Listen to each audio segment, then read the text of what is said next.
What does it mean, what is it indicate? Plan ಮಾಡ್ಕೊಂಡು ಬಂದಿದ್ದೀರಲ್ವಾ?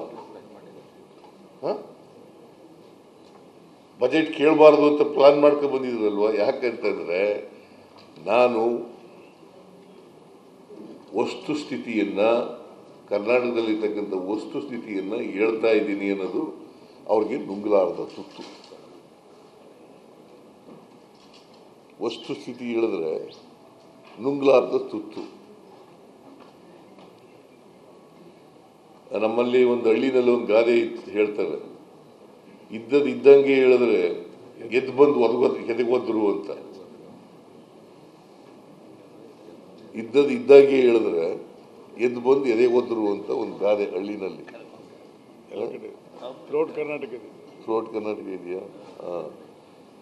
ನಮ್ಮ ಕಡೆ ನಮ್ಮ ಹಳ್ಳಿನಲ್ಲಿ ಮಾತಾಡ್ತಾ ಇದ್ರು ಹಾಗೆ. ಉತ್ತರ ಕರ್ನಾಟಕ ಸತ್ಯ ಹೇಳಿದ್ರೆ ಅವ್ರಿಗೆ ತಡ್ಕೊಳಕ್ಕಾಗಲ್ಲ ಪಾಪ. ಸತ್ಯ ಹೇಳಿದ್ರೆ ತಡ್ಕೊಳಕ್ಕಾಗಲ್ಲ. ನಾನು ಕರ್ನಾಟಕಕ್ಕಾಗಿರ್ತಕ್ಕಂಥ ಅನ್ಯಾಯ ಹೇಳಬೇಕಾಗಿದ್ದು ನನ್ನ ಕರ್ತವ್ಯ, ನನ್ನ ಜವಾಬ್ದಾರಿ. ರಾಜ್ಯದ ಮುಖ್ಯಮಂತ್ರಿಯಾಗಿ ಕರ್ನಾಟಕಕ್ಕೆ ಕೇಂದ್ರದಿಂದ ಆಗಿರ್ತಕ್ಕಂಥ ಅನ್ಯಾಯವನ್ನು ಈ ರಾಜ್ಯದ 7 ಕೋಟಿ ಜನರಿಗೆ ತಿಳಿಸಬೇಕಾಗಿರ್ತಕ್ಕಂಥದ್ದು ನನ್ನ ಜವಾಬ್ದಾರಿ, ನನ್ನ ಕರ್ತವ್ಯ. ಅದು